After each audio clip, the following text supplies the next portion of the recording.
Je vais vous expliquer une technique juridique vous permettant de payer jusqu'à 2 fois moins de droits de succession. Vous avez bien entendu, jusqu'à 2 fois moins de droits de succession. Cette technique juridique a un nom, c'est le démembrement. Avant de vous expliquer la notion de démembrement, je tiens à vous rappeler quelques petites précisions. Le démembrement s'applique à tout type de biens. Il n'y a pas de limite imposée par les textes. Le démembrement s'applique bien sûr à des biens immobiliers, mais aussi à des comptes bancaires, à des actions, à des obligations, à un bateau, à n'importe quel objet. Vous pouvez donc pratiquer le démembrement sur tout type de biens. Le démembrement ne présente également aucune limite quant aux personnes pouvant transmettre et aux personnes pouvant recevoir. Je peux donc transmettre à mes enfants bien sûr, mais aussi à mes neveux et nièces, à mes cousins, à mes oncles et tantes. Il n'y a pas de restriction sur ce plan-là non plus. Enfin, concernant l'âge, il n'y a aucune limitation imposée par les textes. Je peux donc transmettre à 90 ans, à 70 ans, à 50 ans. Il n'y a pas non plus de limite de ce côté-là. Alors, en quoi consiste le démembrement? Eh bien, le démembrement, j'ai décidé de vous l'expliquer à travers un exemple, celui de Marc. Marc est propriétaire d'une maison qu'il souhaite transmettre à ses 2 enfants. Cette maison vaut 400 000 €. Si Marc ne pratique aucune transmission, au jour de son décès, ses enfants devront payer des droits de succession sur la valeur de la maison. Ainsi, les enfants devront payer ensemble plus de 40 000 € de droits de succession.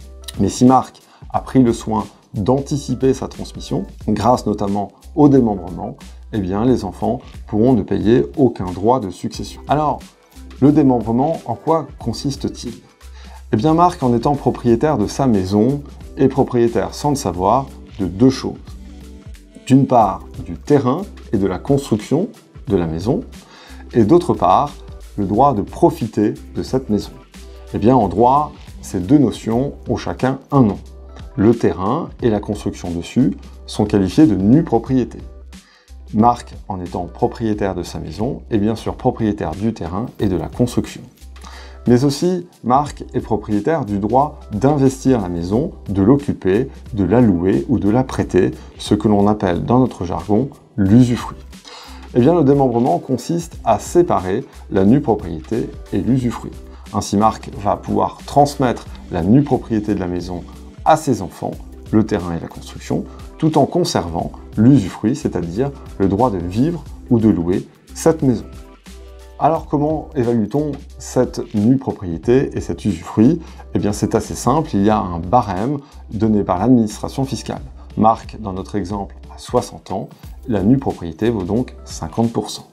Ce qui signifie que Marc, en transmettant la nue propriété à ses enfants, sera taxé sur la moitié de la valeur de la maison, c'est-à-dire 200 000 € dans mon exemple, ce qui ne donnera lieu à aucun droit de donation à payer, et il conservera l'usufruit, c'est-à-dire 200 000 €. Ainsi, au décès de Marc, cet usufruit s'éteindra, rejoindra gratuitement les enfants, et Marc aura ainsi réussi à transmettre sa maison d'une valeur de 400 000 € en n'étant taxé que sur 200 000 €. Couplé à d'autres méthodes juridiques et à d'autres techniques fiscales, le démembrement peut avoir des effets bien plus importants que dans l'exemple que je vous ai donné. C'est la raison pour laquelle je vous expliquerai dans d'autres vidéos d'autres méthodes juridiques qui vous permettront de transmettre au mieux et au moindre coût votre patrimoine à vos enfants. Abonnez-vous au Cercle des conseils de l'entrepreneur afin de pouvoir visionner l'ensemble de nos vidéos.